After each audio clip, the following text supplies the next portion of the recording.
Welcome back, everyone. We're diving into some really interesting stuff today. Syrian identity in the 20th century. Oh, yeah. Big time. It's a pretty pivotal period, wouldn't you say? Absolutely. We're talking about the collapse of empires, the birth of new nations, and right in the middle of it, all these Syrian intellectuals trying to figure out, what does it even mean to be Syrian now? Trying to grasp that whole concept of nation when everything's in flux. And to help us unpack all of this, we've got this academic paper. Typology of the ideas of modernist Syrian thinkers of the 20th century on the concept of nation. It's dense, but so insightful. Now, the paper uses this method called, get ready for it, Quentin Skinner's intentional contextual hermeneutics. A mouthful, I know, but super important. Basically, it means we can't just read these thinkers' words in a vacuum. Right. We have to understand their ideas in the context of their lives, the world around them. Like, imagine reading a letter without knowing who wrote it, who it's to, or why. The words alone don't give you the whole story. Totally. So before we even get to the thinkers themselves, let's paint the scene. Early 20th century Arab world. What's going on? Imagine the Ottoman Empire. Gone. Poof. After centuries, it's just not over. And in its place. A bunch of new nation states, often with borders that make zero sense in terms of existing communities or cultures. So talk about an identity crisis. Yeah, a recipe for some serious soul-searching. Who are we now? That's what these thinkers are trying to figure out. Okay, so let's meet some of these thinkers. First up, Saadi al-Husri. Al-Husri. Big proponent of pan-Arabism. He believed all Arabs were part of one big nation. Unity, baby! And he wasn't just some armchair theorist. He was Minister of Education in both Syria and Iraq. Seriously influential guy. He argued that language, the Arabic language, was the glue that held Arabs together, like across borders, even religions. So not just a geographic thing, but a deeper cultural connection. Exactly.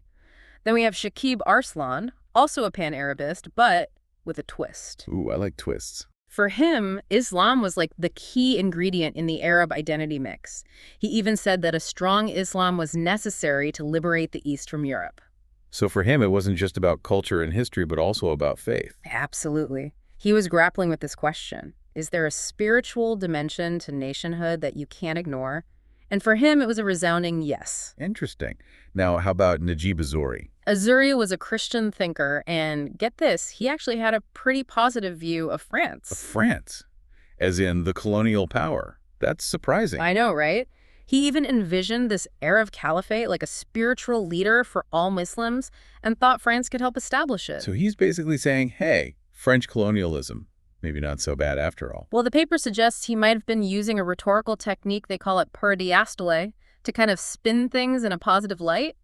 Like reframing French colonialism as, a helpful nudge toward progress.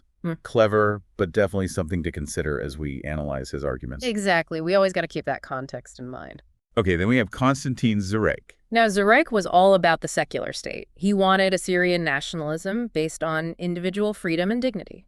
So a more liberal, humanistic approach compared to some of the others. Definitely. He emphasized individual rights, which is interesting when you think about al-Husri's view that, well, if you speak Arabic, you're automatically Arab regardless of how you personally feel. That's a big difference, right? Individual choice versus collective identity. Where's the line? A key question, for sure. And last but not least, Antoun Sadeh, founder of the Syrian Social Nationalist Party. Sadeh. He was all about a greater Syria, expanding the nation's borders to include historical Syrian territories, even bits of Lebanon, Jordan, Iraq. Ambitious, right? Redrawing the map to match a historical vision. I can see how that might be controversial. Oh, yeah. Big time. He was basically saying, look, we got to reclaim our shared past, even if it means shaking things up a bit. So we've got this whole cast of characters, each with their own take on what Syrian means. How do we make sense of it all? Well, luckily, the paper gives us some handy categories. They group these thinkers' ideas into three main themes. Okay, lay it on me. What's the first one? Ethnicity versus nationalism.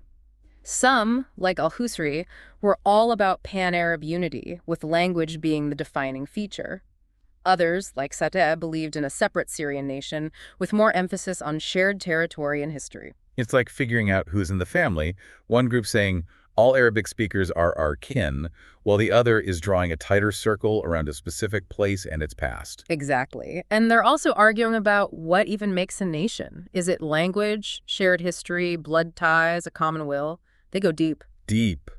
So, Al-Huzri basically said personal choice doesn't matter when it comes to national identity. If you speak Arabic, you're in, period. Did any of the others push back on that? Sadeh, for one. He was adamant that a nation was about the unity of a specific land and its people. He even argued that there was this distinct Syrian psyche molded by the land itself. Wow, okay.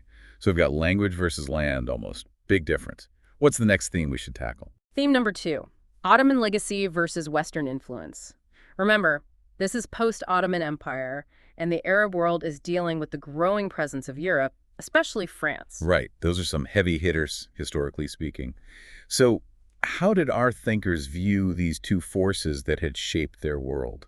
Well, Al-Husri and Arslan, pretty skeptical of the West, they saw it as a threat to Arab identity, and even found some things to appreciate about the Ottoman past. Really, not many people would look back fondly on Ottoman rule, but I guess it all depends on your point of comparison. Exactly. It's all relative, right?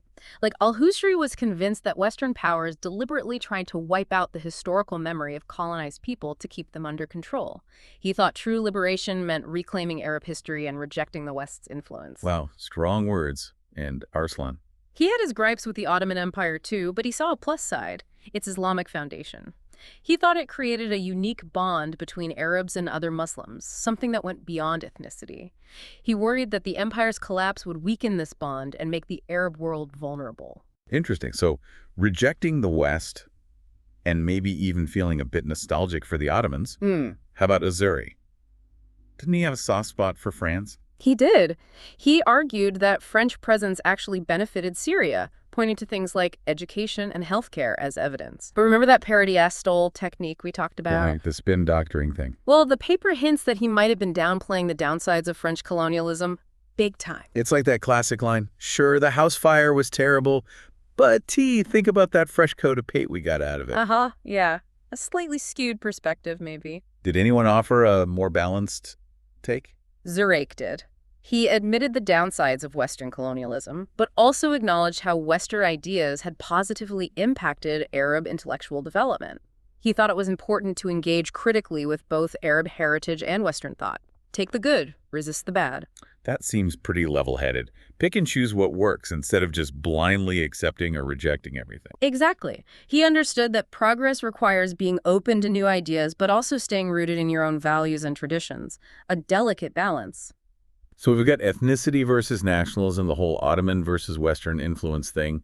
What's the third big theme in this mix? This one's a biggie: secularism versus Islamism. Should religion be a core part of Syrian national identity, or should it be separate? It gets right to the heart of what it means to be a nation in the modern world. Deep stuff.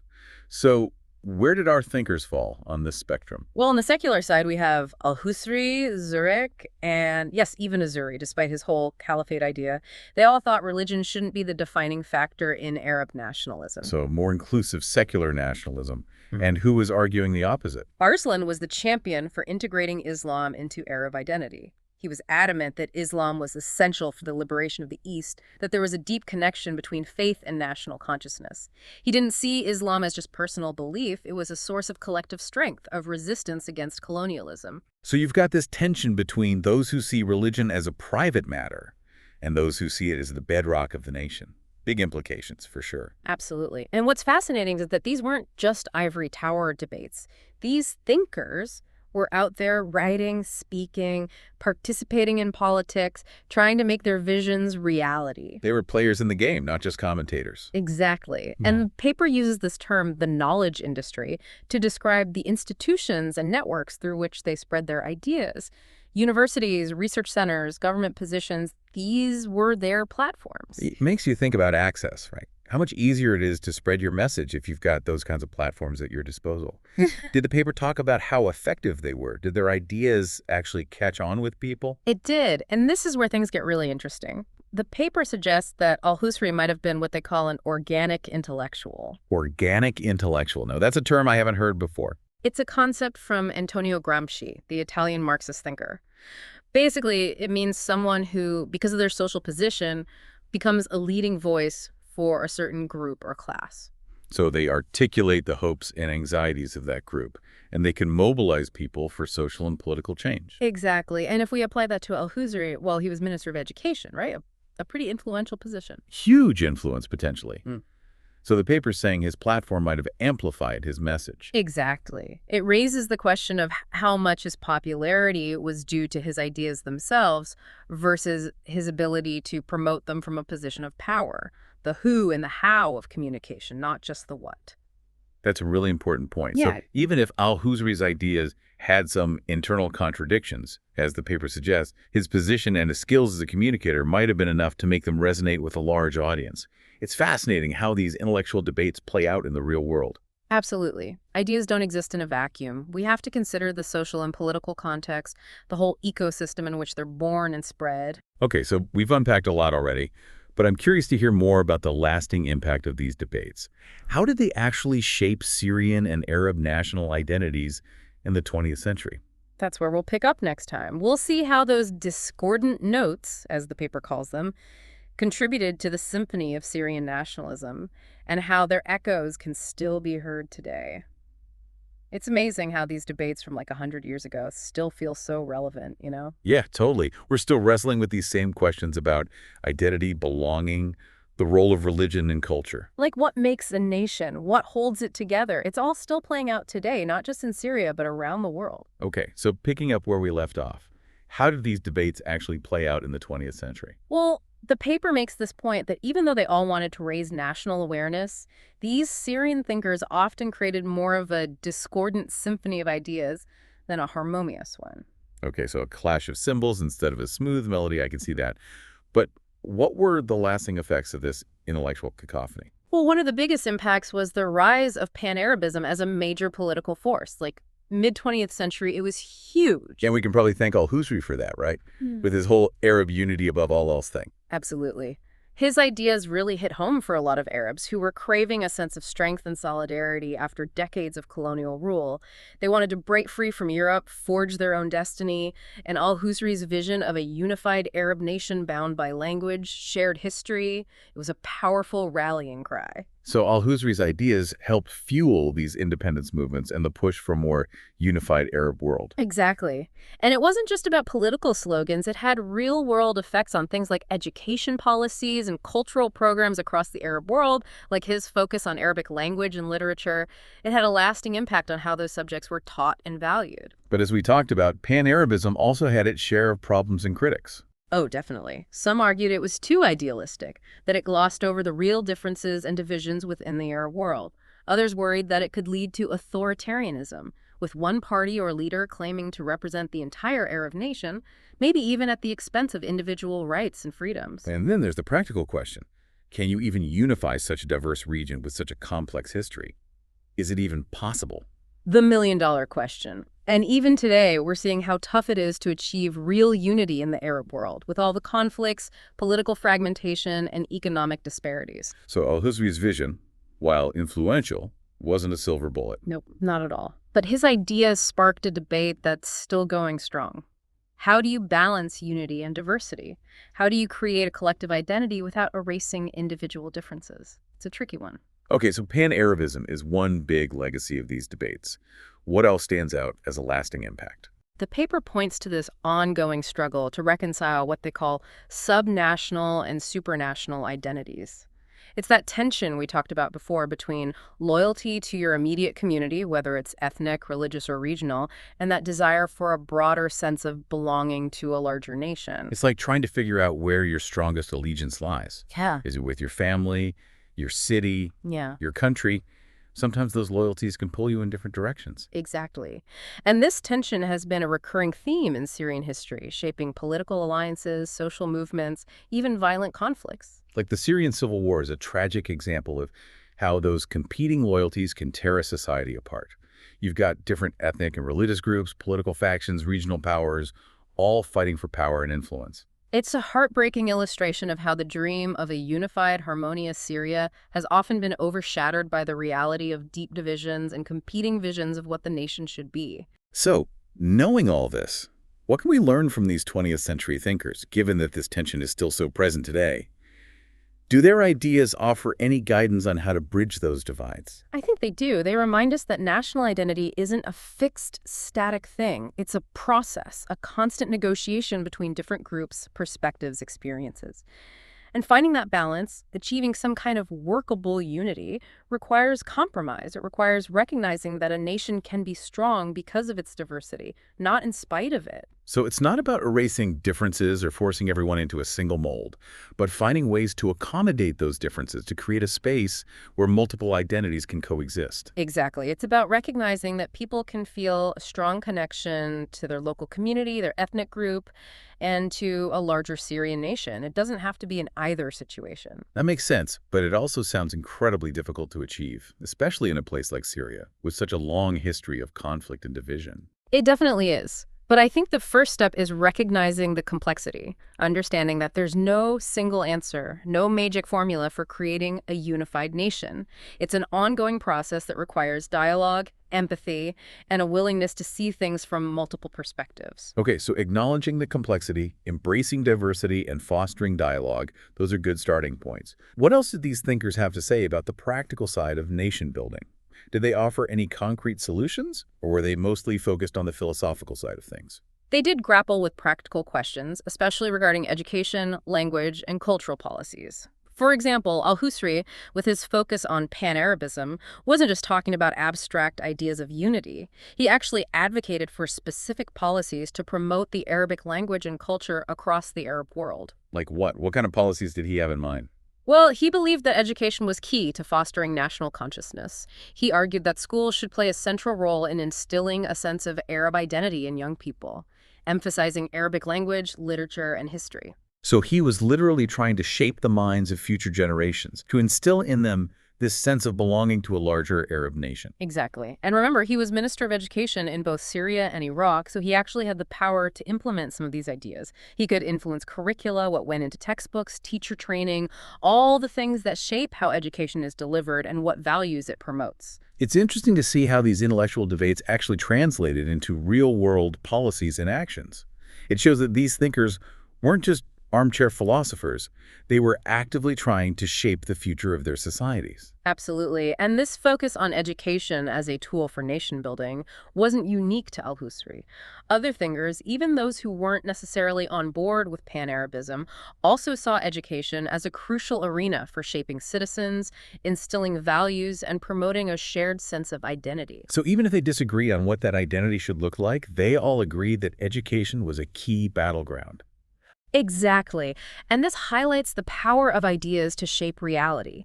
It's not just about abstract theories, it's about how those theories are translated into concrete policies and actions that impact people's lives. Okay, so education was one area where these debates played out in the real world. What about other areas? Did they address issues like economics, social welfare, or political systems? They did touch on those issues, but their main focus was on culture, language, and the broader question of what it meant to be Syrian in this new era. They saw shaping national identity as a crucial foundation for building a strong, independent nation, and they believed that culture and education were the key tools for achieving that goal. So building a shared sense of identity, a sense of we-ness, as a foundation for social and political progress. Exactly. They believed that a strong sense of national unity would provide the bedrock for economic development, social cohesion, and political stability. Okay, I can see that. But as we've discussed, their ideas about what that national identity should look like differed quite significantly. Right. And those differences often reflect their own personal backgrounds, experiences, and political orientations. For example, we talked about how al-Husri's emphasis on language led him to advocate for policies that promoted Arabic across the Arab world. What about someone like Sadeh, with his vision of Greater Syria? How did that translate into practical terms? Well, Sadat's idea of Greater Syria, as you recall, involved expanding the nation's borders to include territories that were historically part of Syria but had been separated during the colonial period. This vision, of course, had huge political implications. It challenged the existing borders, the existing power structures, and it potentially threatened the stability of the region. It's almost like saying, let's redraw the map based on some historical ideal. It's a bold vision, but also a very controversial one. Absolutely. And it highlights the potential for nationalism, even when it's rooted in seemingly noble aspirations like cultural unity or historical reclamation, to become a destabilizing force. So Salad's vision, while it appealed to those who yearned for a return to a glorious past, also carried the seeds of potential conflict. and instability. Exactly. And that tension between the unifying potential of nationalism and its potential to divide and destabilize is something that we see throughout history, not just in Syria, but in many parts of the world. It's a reminder that national identity, while it can be a powerful force for good, can also be a dangerous weapon if it's wielded recklessly or without careful consideration for the rights and interests of others. Now, shifting gears a bit, let's talk about another major theme that emerged from these debates, the relationship between the Arab world and the West. Ah, yes, the West. That constant presence, that looming influence, that source of both fascination and resentment. Exactly. And for these Syrian thinkers, the relationship with the West was a complex and often fraught one. Their views ranged from outright rejection to cautious engagement and everything in between. And those different perspectives likely reflected their own personal experiences, right? Someone who had studied in Europe, for example, might have a different view than someone who had only experienced the West through the lens of colonialism. Absolutely. And the paper does a great job of highlighting how their personal histories and social positions shaped their views.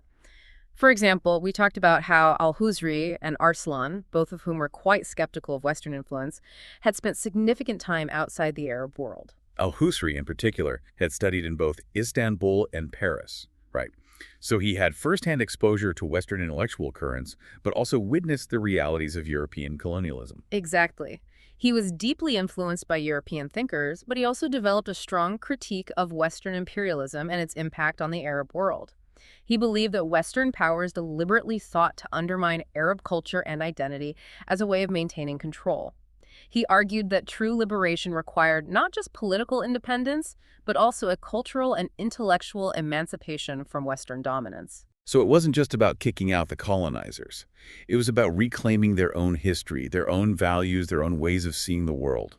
Precisely. And Arslan, who traveled extensively throughout Europe and Asia, also shared this deep suspicion of the West. He was troubled by what he saw as the moral decay of European society, its materialism, its secularism, and its exploitation of colonized peoples. He believed that Islam offered a more just and equitable alternative, and he called for a revival of Islamic values as a way of resisting Western hegemony. So both Al-Husri and Arslan, despite their different backgrounds and intellectual journeys, arrived at a similar conclusion. The West was a threat, and the Arab world needed to find its own path, one that was rooted in its own history and traditions. Exactly. And their views, while they might seem extreme to some, were shaped by their lived experiences and their understanding of the historical context. Okay, so we've got Al-Husri and Arslan representing the Reject the West camp, who offered a more, shall we say, nuanced perspective. Well, that would be Najib Azuri, the thinker who actually advocated for closer ties with France. Remember him? He was the one who saw French influence as a positive force in Syria, arguing that it had contributed to the development of education, healthcare, and even national consciousness. Right, the guy who saw the silver lining in the colonial cloud. But didn't the paper suggest he might have been using some rhetorical tricks to downplay the negative side of things? It did, and it's important to remember that Azuri was writing from a particular perspective, one that was shaped by his own experiences and social position. As a Christian intellectual, he may have benefited more directly from the French presence than many of his Muslim counterparts. He may have had greater access to education, opportunities, and social mobility. So his view of France, while it might have been genuine, was also influenced by his own privileged position within Syrian society. Exactly. And it's a reminder that we always have to consider the source, the context, and the potential biases that might be shaping someone's perspective. Okay, so we've got the Reject the West camp and the maybe the West isn't so bad camp. Did anyone offer a middle ground, a more balanced perspective? Constantine Zurek did. He was the one who argued that Arabs should engage critically with both their own heritage and Western thought, taking the good while resisting the bad. He saw the West as a source of both inspiration and danger, and he called for a discerning and strategic approach to engagement. So not blind acceptance, but also not blind rejection. Exactly. He believed that the Arab world could learn from the West's technological advancements, its scientific discoveries, and its democratic ideals, but it shouldn't simply imitate or adopt everything wholesale. It's about finding the right balance, right? Learning from others without losing your own identity, your own values. Precisely. And I think that's a message that resonates strongly today, not just in the Arab world, but globally. We're all grappling with the challenges of globalization, the interconnectedness of cultures, and the need to navigate a world where influences are constantly flowing back and forth.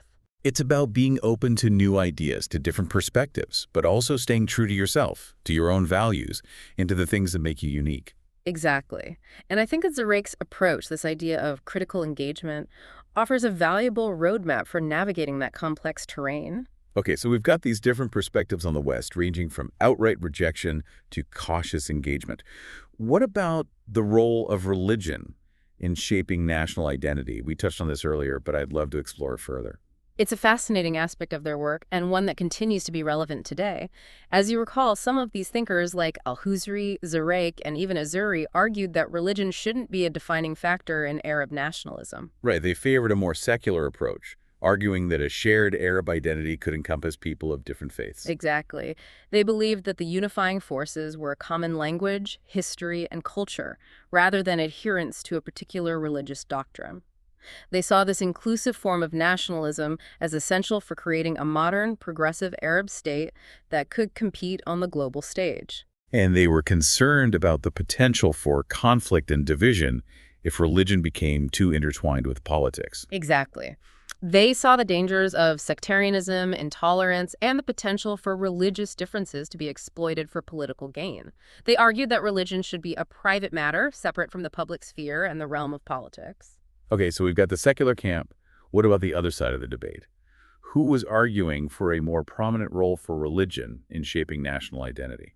Well, Shakib Arslan was the most vocal advocate for integrating Islam into the very fabric of Arab nationalism. He saw a deep and inseparable connection between faith and national consciousness. Right, he believed that a strong Islam was key to liberating the East from European dominance. Exactly. And he went even further, arguing that the survival of Islam itself was essential for the Arab world to reclaim its dignity and its rightful place in the world. He saw Islam not just as a set of beliefs or rituals, but as a source of social and political power, a unifying force that could mobilize the Arab masses and resist Western hegemony. So for Arslan, Islam wasn't just a private matter. It was the very foundation of Arab identity and the key to achieving true liberation. Exactly. And his ideas resonated with many people who saw Islam as a source of strength and resistance in a world where they felt marginalized and oppressed. It's interesting to see how this debate plays out, this tension between those who want to keep religion separate from politics and those who see it as an integral part of national identity. It's a tension that we see playing out in many parts of the world today, not just in the Arab world. Absolutely. And it's a reminder that there are no easy answers when it comes to questions of religion and national identity. So we've got this fascinating mix of ideas, debates, and personalities, all trying to make sense of what it means to be Syrian in the 20th century. But I'm still curious, what about the voices we haven't heard? What about the everyday experiences of those who weren't necessarily intellectuals or political leaders? How do they experience these shifts, these questions of identity? That's such an important point, and one that the paper acknowledges as a limitation of its own analysis. It primarily focuses on the elite intellectual discourse, the ideas debated in universities and government circles. But nation isn't just an abstract concept, right? It's lived experience. It's about family, community, traditions, the places and the people that shape our sense of who we are. Exactly. And those everyday experiences might not always align perfectly with the grand narratives and ideologies promoted by intellectuals and politicians. So while these thinkers offer valuable insights into the intellectual currents of the time, we also need to be mindful of the limitations of their perspectives. Absolutely. And that's where further research comes in. We need to explore other sources, other voices, other narratives to get a more complete picture of how Syrian national identity was understood and experienced by people from all walks of life. So it's not just about the big ideas, but about the small stories, the everyday lives, the individual struggles and triumphs that make up the fabric of a nation. Exactly. And that's where things get really interesting because those individual stories, those lived experiences, often challenge the neat and tidy narratives that intellectuals and politicians try to impose. It's like the difference between reading a history textbook and actually talking to people who lived through those historical events.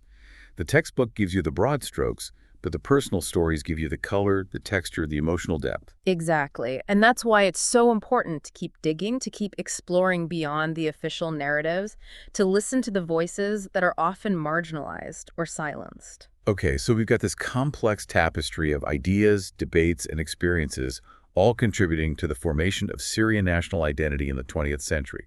But I'm curious, How did these debates actually play out in the real world? Did they have any concrete impact on the political landscape, on social structures, on cultural institutions? They definitely did. And one of the most significant impacts, as we discussed earlier, was the rise of pan-Arabism as a major political force in the region.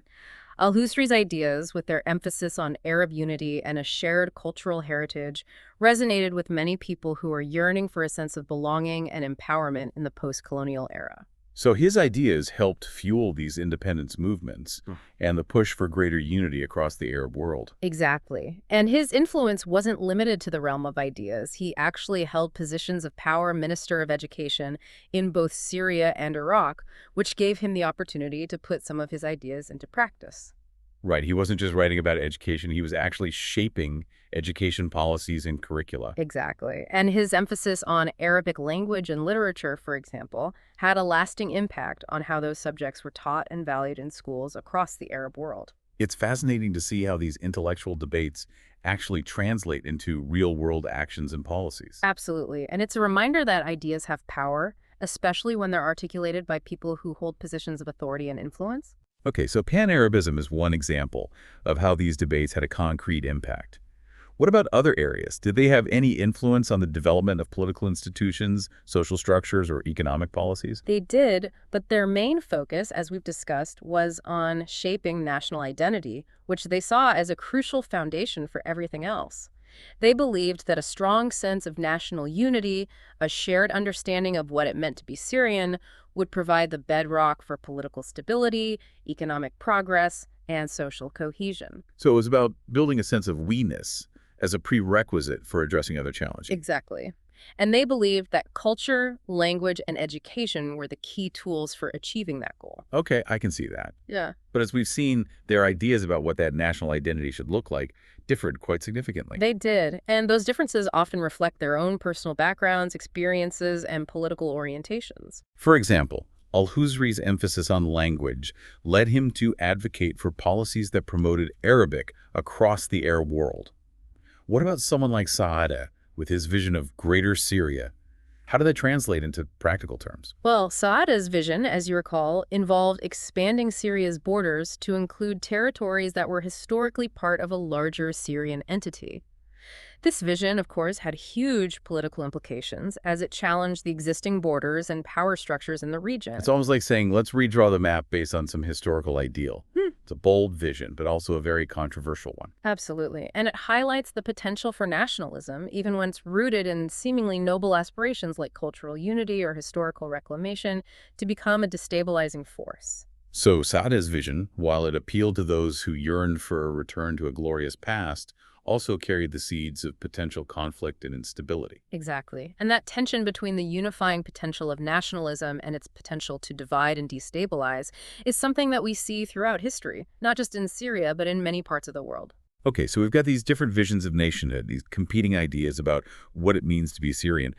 How did those differences play out in the political landscape of the 20th century? Did they lead to any concrete political movements or parties? They definitely did. In fact, Antun Sadeh, with his vision of Greater Syria, actually founded a political party, the Syrian Social Nationalist Party, SSNP.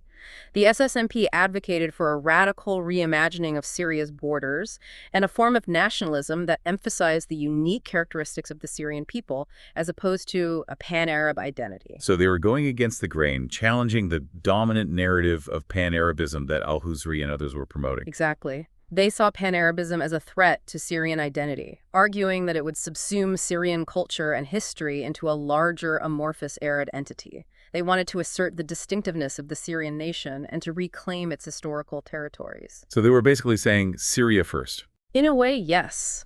But their vision of Syria was a much broader one than the existing borders allowed for. They wanted to incorporate parts of what are now Lebanon, Jordan, Palestine, and even Iraq into a single Syrian state. That's a pretty ambitious goal, to say the least. It was, and it inevitably led to conflict. The SSNP was involved in several uprisings and political struggles throughout the 20th century, both in Syria and in neighboring countries. So Saidi's ideas, while they resonated with some, also contributed to the political turmoil that characterized much of Syria's modern history. Exactly. And it highlights the potential for nationalist movements, even those that start with seemingly noble goals, to become entangled in violence and conflict. Okay, so we've got the SSNP as one example of a political movement that emerged from these debates. Were there any others? Well, while other thinkers didn't necessarily form their own parties, their ideas definitely shaped the political landscape. For example, al-Husri's influence can be seen in the rise of Ba'athism, a pan-Arab nationalist ideology that came to prominence in Syria and Iraq in the mid-20th century. Ba'athism. I've definitely heard that term before, but I'm not quite sure what it stands for. Ba'athism, which means renaissance or resurrection in Arabic, was a secular socialist ideology that aimed to unite the Arab world into a single, powerful state. It drew heavily on al-Husri's ideas about Arab unity and the importance of language and culture as unifying forces. So it was basically pan-Arabism with a socialist twist. You could say that. Ba'athis believed that the Arab world needed to modernize, industrialize, and overcome its economic and social backwardness in order to compete on the global stage. They saw socialism as a means to achieve those goals, arguing that it would allow for a more equitable distribution of wealth and resources and would empower the Arab masses. So they were combining this grand vision of Arab unity with a more concrete program for social and economic transformation. Exactly, and they were very successful in spreading their message, eventually coming to power in both Syria and Iraq. But didn't Ba'athist rule in both countries become quite authoritarian and repressive? It did, and that's one of the tragedies of this story.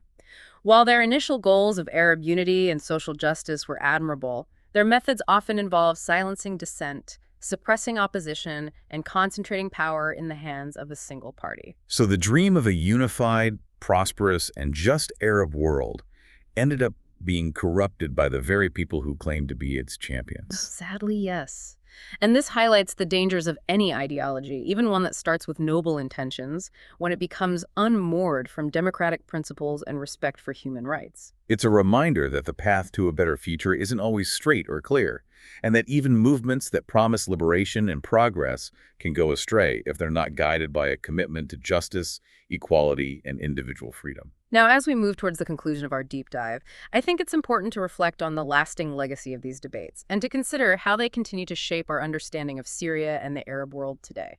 Okay, so what are the key takeaways, the enduring lessons that we can learn from these 20th century thinkers? Well, one key takeaway is the enduring power of ideas to shape reality. As we've seen, these thinkers weren't just debating abstract theories, they were actively trying to influence the course of events to shape the future of their societies. Their ideas, their arguments, their visions had real-world consequences, both positive and negative. So ideas matter, and they can have a profound impact on the way we understand ourselves, our communities, and the world around us. Exactly. And another key takeaway is the complexity of national identity. It's not a simple, straightforward thing. It's constantly evolving, constantly being negotiated and contested. It's shaped by history, by culture, by language, by religion, by geography, by personal experience, by all these different forces that come together to create a sense of belonging and shared identity. So it's not about finding some single definitive answer to the question of what does it mean to be Syrian. It's about embracing the complexity, the multiplicity of perspectives, the ongoing dialogue. Exactly. And I think that's one of the most valuable lessons we can learn from these 20th century thinkers.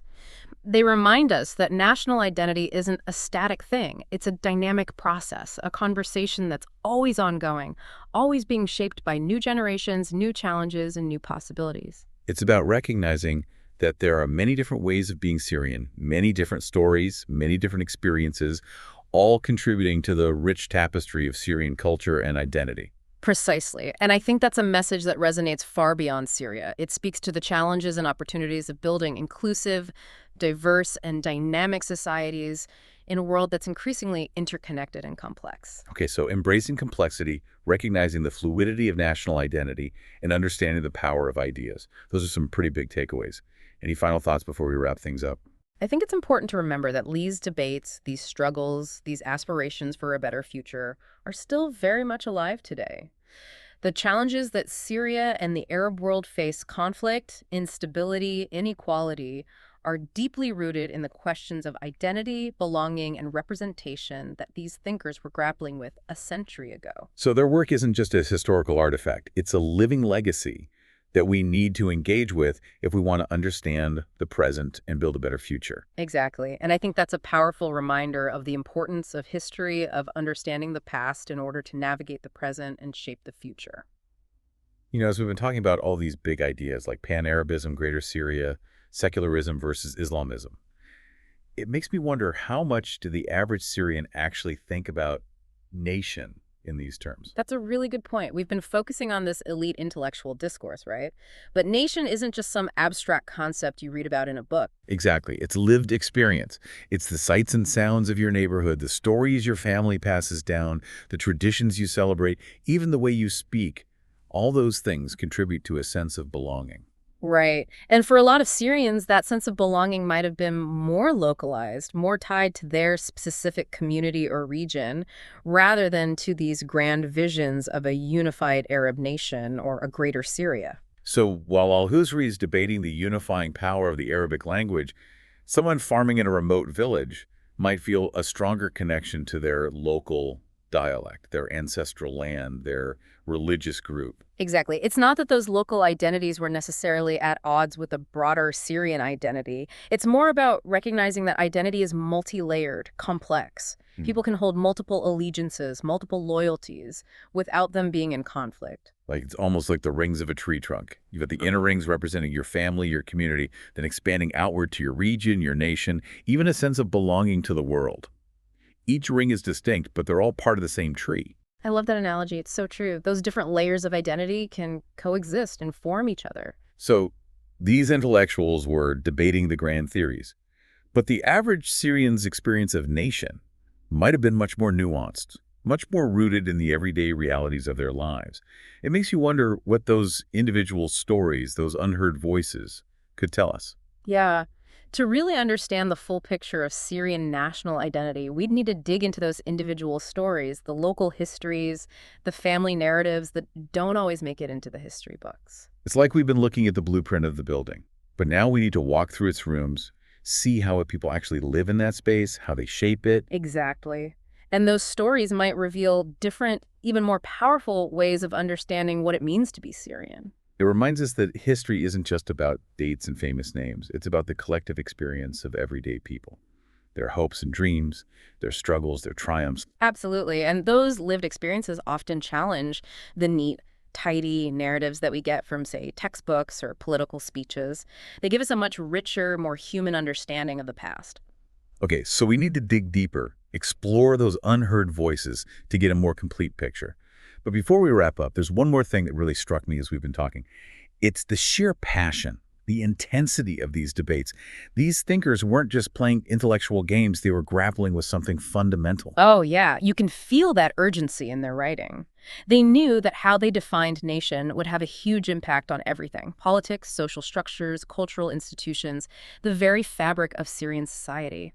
So it wasn't just an academic exercise for them. It was about shaping the future, creating a vision for a better Syria, one that was strong, independent, unified. Exactly. And I think that passion, that sense of purpose, is something we need to remember today as we deal with our own questions about identity and belonging and the kind of future we want to create. It's a reminder that these questions aren't just theoretical. They're deeply personal, and they affect our lives in profound ways. Absolutely. And I think the biggest takeaway from all of this, from delving into these Syrian thinkers, is that there's no single answer, no easy fix to these questions of identity. It's complex, it's fluid, it's constantly changing. And finding a way forward, building inclusive, just societies, requires that we're willing to have dialogue, to be empathetic, to see things from multiple perspectives. Exactly. Our differences, our diverse experiences and perspectives, they're not a weakness, they're a strength. They're what make us human. They make our societies more vibrant, more resilient. Couldn't have said it better myself. That's a great point to wrap up on, I think. We've explored some really complex ideas in this deep dive, but it all comes back to the human element, doesn't it? That shared desire for belonging, for meaning, for a future where everyone can thrive. And that journey toward a better future starts with understanding, with empathy, with being willing to listen to each other and learn from the past. Thank you so much for taking us on this deep dive. It's been fascinating, and I know I've learned a lot. It's been my pleasure. It's always rewarding to grapple with these big questions and to explore how ideas shape our world. And to our listeners, as always, we encourage you to keep exploring, keep questioning, keep engaging with these ideas. This conversation about national identity, about belonging, about creating a better world, it's a conversation for all of us.